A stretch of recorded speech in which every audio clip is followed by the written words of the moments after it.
the year 1709, the British Parliament made it illegal for most people in England to make their own light. A new law placed a tax on every candle manufactured in the country, and then went further still. It forbade ordinary citizens from making candles in their own homes unless they paid for an expensive license.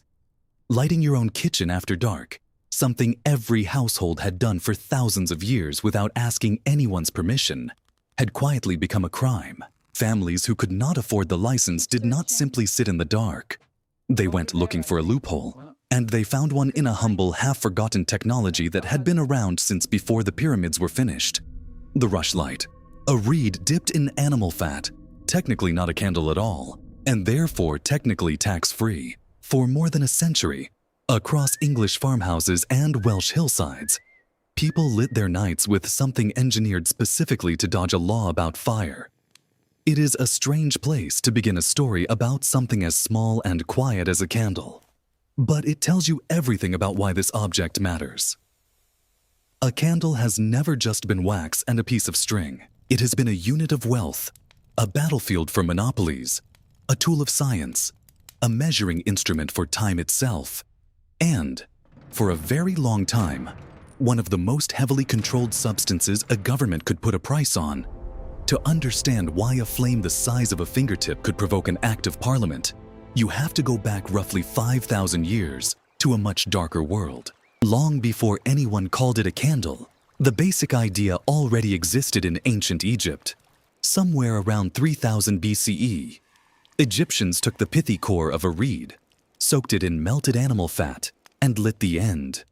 Historians usually call these rushlights rather than true candles, because they lacked something we now consider essential: a proper wick that could hold its shape and draw fuel upward in a controlled way. They were closer to a slow-burning torch than to the steady little flame we picture today. Still, the idea behind them was the beginning of something enormous. The idea that fire could be shrunk down, contained, and carried from room to room, rationed out a few hours at a time, instead of left, blazing in a pit. Around the same general era, in Mesopotamia, the Babylonians and Assyrians were experimenting with oil lamps made from olive or sesame oil, shaped from stone, clay, or shell, with a simple linen wick floating in the fuel. Different regions of the ancient world were solving the same problem in parallel, each with whatever fat, oil, or wax happened to be locally abundant. In ancient China, some of the earliest light sources came from whale fat and insect-derived waxes, sometimes shaped in bamboo molds. In parts of ancient India, temple lights were made by boiling the wax-rich fruit of the cinnamon tree. None of these early innovations belonged to a single inventor or a single nation. They were small, scattered, almost accidental discoveries made by people who simply wanted to see their own hands after the sun went down. The breakthrough that historians generally credit with creating the candle as we would recognize it came from Rome, sometime around 500 BCE by some estimates, later by others. The Romans began dipping a rolled, woven wick, at first made from papyrus, later from plant fiber, repeatedly into melted tallow, the rendered fat of cattle or sheep. Each dip added another thin layer of fat around the wick, and the result was something genuinely new. A self-contained light source with a proper, structured core that drew melted fuel upward through capillary action and burned in a controlled, predictable way. The Romans called these little cylinders candelae, and it is from that word that English eventually inherited candle.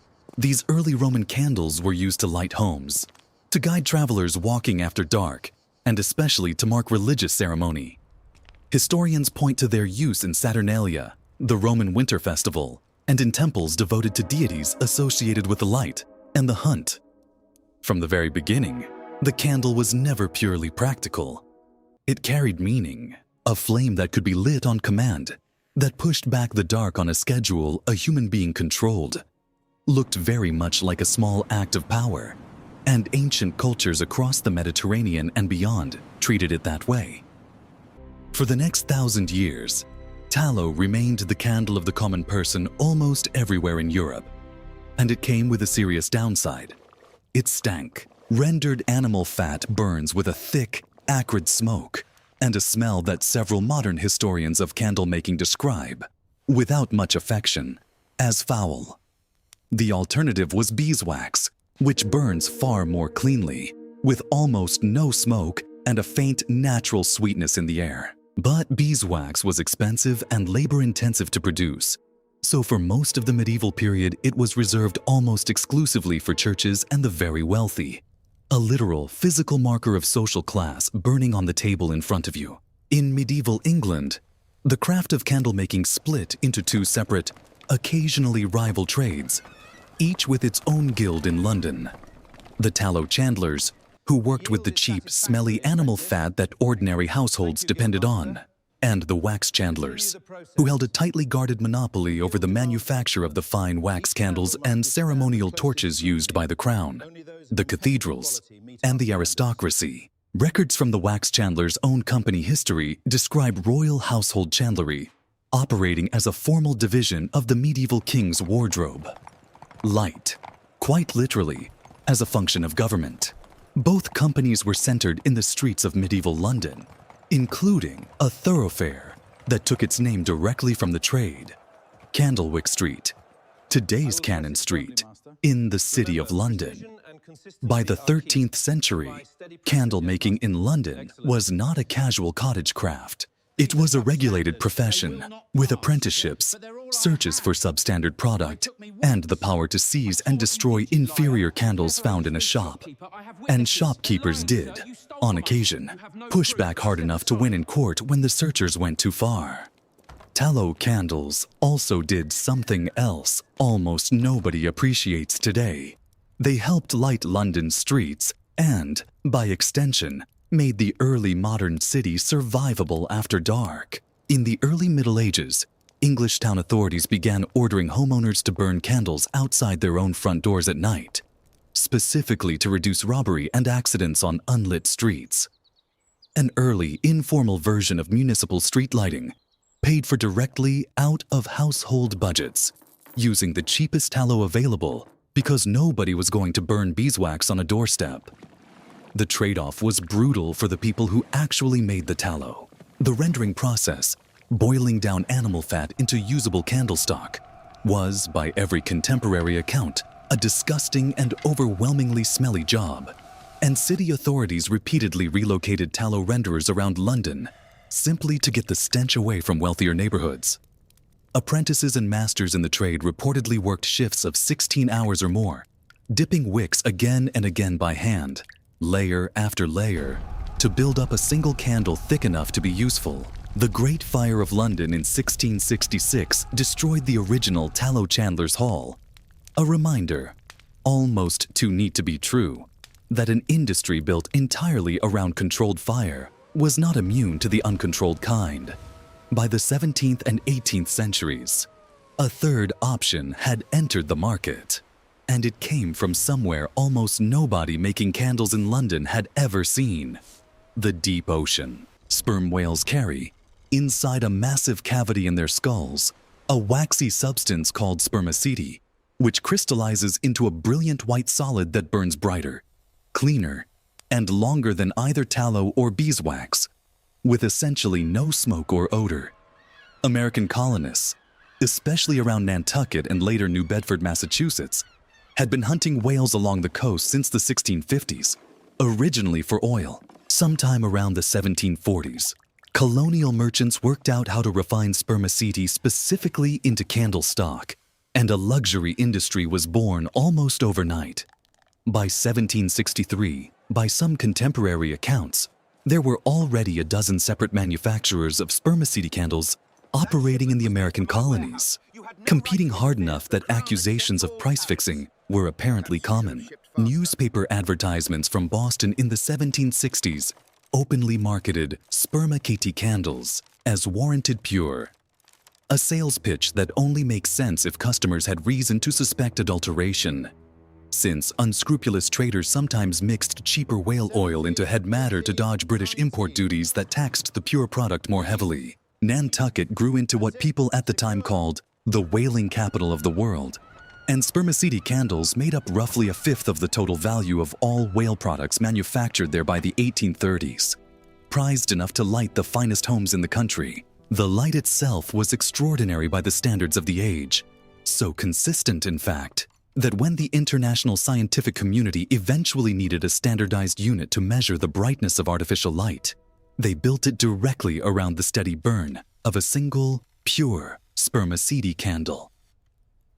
The unit was called candle power, and versions of that concept are still embedded in lighting science today. A strange little fossil of whale anatomy hiding inside modern physics. None of this came without cost, and the cost in this case was almost unimaginably direct. To get spermaceti, sailors had to kill an adult sperm whale, sever its head, and in some documented cases, physically climb inside the skull cavity to scoop out the waxy matter by hand. A process described by historians of the industry as dangerous, exhausting, and far from hygienic. Sometimes stretching on for days per animal. Whaling voyages themselves could last years, and the work was disproportionately filled by sailors of modest means, including indentured servants and, in some documented instances, enslaved or coerced laborers forced onto ships by their masters, working for a fraction of a percent of whatever profit the voyage eventually returned. The industry that lit the parlors of the wealthiest families on 2 continents ran on some of the harshest, most dangerous labor of the early industrial world, performed thousands of miles from anyone who would ever burn the finished product. While whale ships were chasing their cargo across entire oceans, colonists back on land in New England were solving the candle problem with something that grew along their own coastline. Settlers had originally relied almost entirely on tallow, but tallow was scarce in the earliest years of settlement, when livestock herds were still small, and what tallow there was smoked and smelled and bent in the summer heat. According to local tradition, and this part of the story is told more as cherished legend than as settled historical fact, early colonial women near Cape Cod discovered that the small gray berries of the bayberry shrub were coated in a thin layer of fragrant, pale wax, boiled in enormous batches and skimmed from the surface of the water. That wax produced candles that burned slower, cleaner, and sweeter than anything else available locally, and they became valuable enough that one 1687 law in Brookhaven, New York, reportedly forbade residents from picking bayberries before a set date in September to protect the harvest. Bayberry candles became treasured enough that they were exported back across the Atlantic to England, and an old New England saying, that a bayberry candle burned all the way to the socket brings luck to the home and gold to the pocket, turned them into a folk talisman that some families in the region still light every New Year's Eve, a small living ritual stretching back roughly 3 centuries. Back in England, the tax that opened this story was not some isolated quirk. It sat inside a much larger pattern. 18th century Parliament routinely raised money through excise duties on basic household goods. Salt, soap, leather, beer, starch, and candles all appear on the same lists of taxed commodities, alongside the far more famous window tax that led people to literally brick up windows in their own homes to avoid paying for sunlight. Candle taxation in particular drew sustained political fire for being regressive, a flat charge that fell hardest on people who could least absorb it, since a poor family and a wealthy one both needed roughly the same number of candles to get through a winter night. Parliamentary debate records from the 1820s show members arguing for repeal precisely on those grounds, pointing out that the tax brought in a few £100,000 a year, while burdening manufacturers with dozens of legal oaths and inspections. The tax was finally abolished in 1831, more than a century after it was first imposed, and its disappearance lined up almost exactly with a wave of chemical innovation that was about to make candles cheaper, cleaner, and more widely available than at any point in human history. That innovation came out of Paris in the 1820s from the laboratory of a chemist named Michel-Eugène Chevreul. Working alongside Joseph-Louis Gay-Lussac, Chevreul worked out how to separate stearic acid from ordinary animal fat, producing a hard, durable wax called stearin that burned far more cleanly than raw tallow ever had, without the smoke or the smell. It meant that, For the first time, an affordable, animal fat-based candle could rival the quality of expensive beeswax.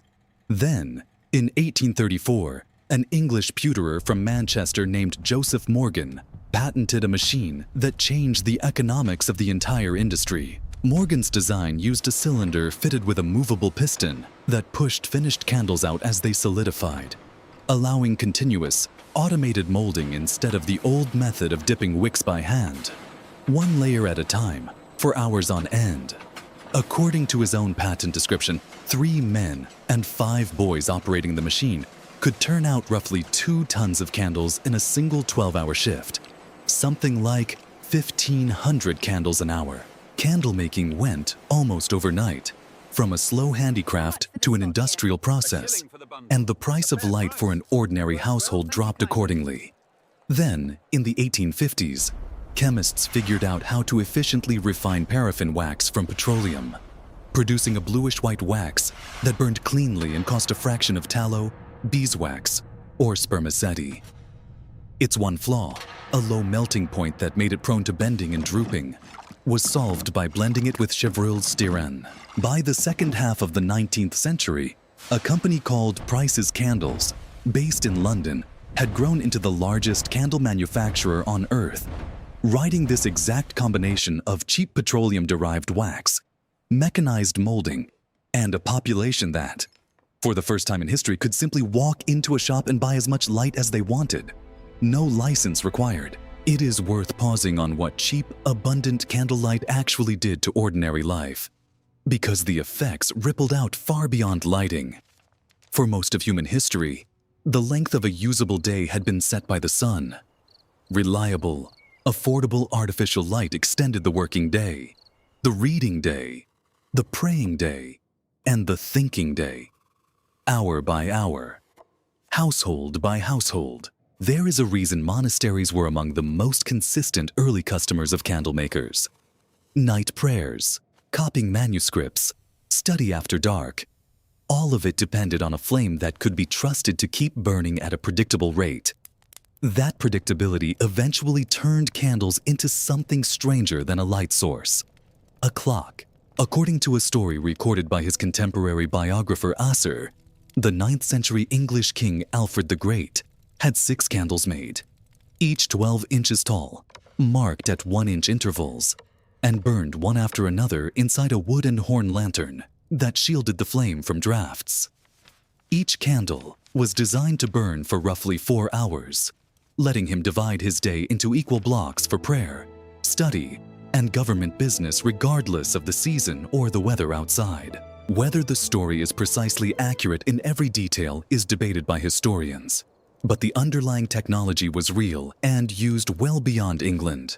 A Chinese poem from around 520 CE already describes a graduated candle used to track the hours of a night watch.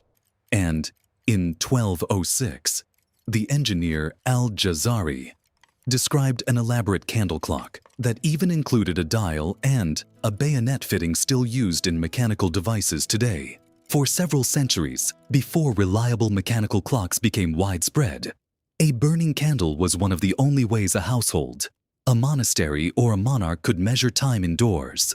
At night, with no sun and no stars to read, the candle's predictable, finite burn even shaped the law, beginning at least as early as the 15th century in England and documented in House of Lords records by 1641. A peculiar method of auctioning property called sale by inch of candle became a standard, legally recognized way to sell land, leases, and even ships. A short candle, often exactly 1 inch, was lit, and bidding continued only as long as the flame did. The last bid spoken before the candle either burned out or a pin stuck into its side dropped out was the winning bid. The diarist Samuel Pepys described attending one of these auctions in 1660 to sell 2 government ships, noting with some amusement how cautious bidders were at first and how frantic they became as the flame visibly neared its end. The practice was formal enough to be written directly into English commercial law.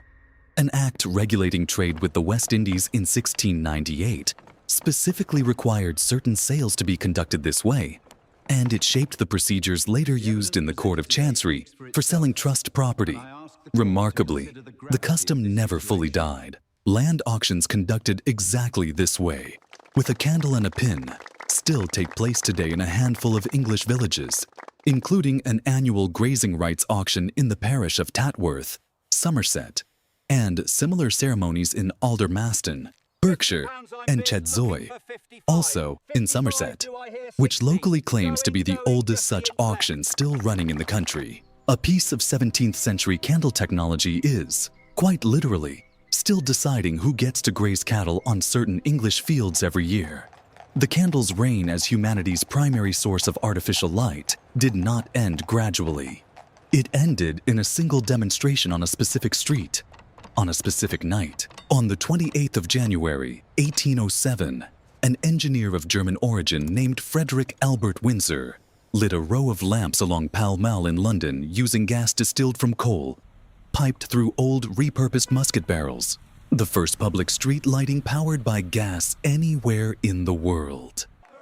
A second, larger demonstration followed that June, timed to celebrate King George III's birthday, drawing crowds who reportedly lingered until midnight just to watch the lamps burn. Within 5 years, Parliament had chartered the world's first gas utility company to supply Windsor's lighting across London and Westminster.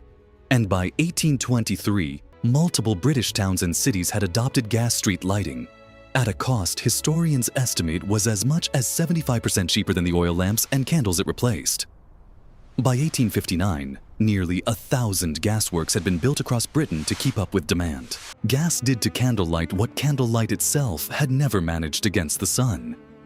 It made it optional, then old-fashioned, in the very streets and homes where it had been a non-negotiable necessity for thousands of years. The final blow landed a few decades later, with the spread of the incandescent electric light bulb from the late 1870s onward, after which candle manufacturers, including the once dominant Price's candles, watched their core business as a light source effectively evaporate within a generation. Here is the strange twist at the heart of this entire story. The very same technologies that ended the candle's career as a necessity are the reason candles survived at all, and arguably thrived. Once illumination stopped depending on wax and wick, candles were free to become something they had always quietly been on the side. A religious object, a ceremonial centerpiece, a symbol of celebration, a small luxury rather than a daily chore. Through the 20th century, the same byproducts of the booming oil refining and meatpacking industries that had once threatened to make candles obsolete, paraffin and stearic acid, became cheap, abundant raw material for an industry that no longer needed to compete with the sun, only to compete for a place on someone's mantle. By the 1980s, candles had reinvented themselves almost completely as decorative items, mood setters, and gifts, available in colors, shapes, and scents that no 18th century tallow chandler boiling fat in a stinking London workshop could have imagined. The object once so essential that a government taxed it, licensed it, and made it a crime to manufacture at home had become, within roughly a century and a half, something people now buy specifically because they don't need it. An experience, rather than a requirement. To most people walking down a store aisle today, a candle is barely worth a second thought. A bit of wax, a wick, maybe a nice smell for the living room. To history, it was something closer to a battleground. It was a unit of class, separating the smoky tallow of the poor from the clean-burning beeswax of cathedrals and kings. It was a unit of empire, built on whaling voyages that crossed entire oceans and a global trade so lucrative that British customs duties tried to skim profit off every gallon of head matter that left an American port. It was a unit of government revenue and government control, taxed and licensed so tightly that ordinary citizens turned to dipped reeds just to read by lamplight without breaking the law. It was, for 1,000 years, one of the only ways a human being could measure the passage of time indoors, parceled out hour by hour inside a monk's lantern or a king's chamber. And it was, almost by accident, one of the first objects in human history whose entire economic and political life cycle, created, taxed, industrialized, regulated, and finally rendered obsolete, can be traced from a single reed soaked in fat beside the Nile, through a stinking workshop in medieval London, onto the deck of a whaling ship off Nantucket, into a chemistry laboratory in Paris, and finally into a quiet scented jar on a kitchen counter today. Lit not because anyone needs it, but because, after 5,000 years, people still seem to want a small, contained flame nearby. What do you think is the next ordinary object hiding a history just as strange as this one?